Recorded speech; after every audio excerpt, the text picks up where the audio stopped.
how did you make the transition into supervision in '86? What was that path? With starting the label, with this great success, the windfall that came out of our first release, Damn the Torpedoes.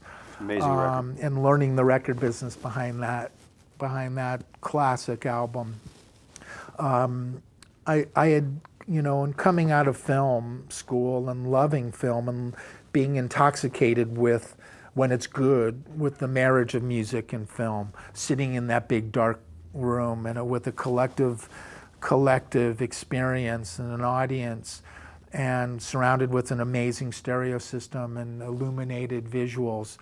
When the music's right, to me, it's the ultimate elixir and marriage of media and senses. And so I felt strongly about not only just bringing in, at the time, the soundtrack template was maybe one song.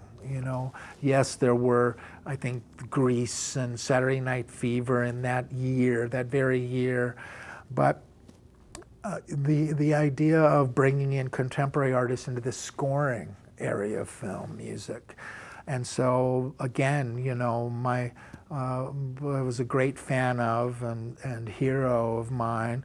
I was convinced Neil Young to do his very first score for a movie called Where the Buffalo Roam, the first bad movie made about Hunter S. Thompson. Yeah, that was with Bill Murray. Bill Murray. And Neil scored that, and I paired Neil's orchestral and electrical guitar score with songs at the time, which at the time was unique. Bob Dylan, convincing Walter Yetnikoff to get Bob Dylan off of Columbia and putting him on my label through those MCA. were difficult back then. That was the name of the game then. No one shared. No one shared. Right. And no one shared, and it was, let alone Sony. And yet my little label, I was that young guy. I wasn't considered a true competitor, of course, to the big ones. And so put together, I made a very psychedelic collection. Dylan, the Spinners, Creedence, etc. But the unique status of that record was my ability to get all of those artists and to cross-pollinate them off of their major, which is half the battle, paternal labels, and get them into my small label. So it's launching with Neil doing that, and then brought Keith Emerson of Emerson, Lake and Palmer to do a movie called Nighthawks with Sylvester Stallone coming off of Rocky then. And then Ry Cooder. At the time, it was his first score before Paris, Texas was released, but a movie called The Border, great Tex-Mex record, and with Ry Cooder and Sam the Sham, Samudio, and Freddie Fender, and then did Giorgio Moroder and Scarface. So did you get in through soundtracks? Is that how you started doing it first? Before you got hired as a supervisor? Who hired you? So I put out, since no one else was doing it, I put them out as a label head. That's what I'm saying. Financed them through my label. I left Backstreet and Universal overall in 1985, and then there was this new, very much wanted to sink my hands into the paint, playing executive, being offered, a bigger position within the Universal corporate umbrella.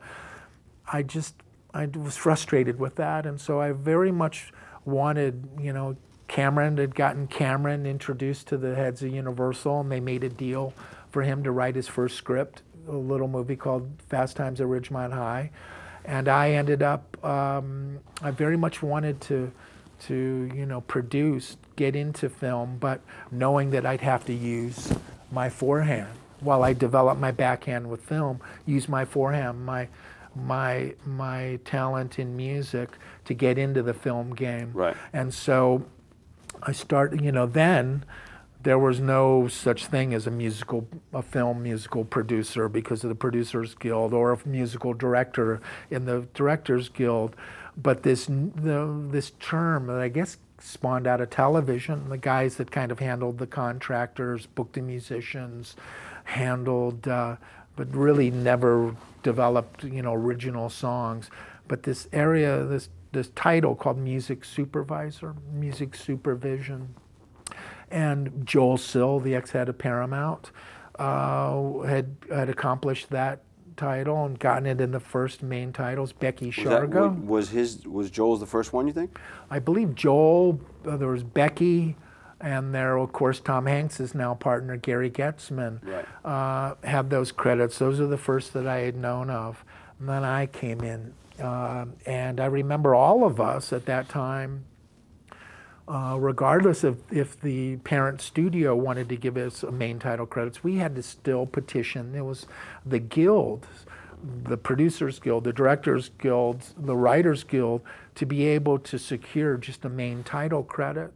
For more Q Score, please check us out at imPOWERme.tv to find out what goes on behind the curtain and how the film and TV music gets made. It happens right here. Tune in.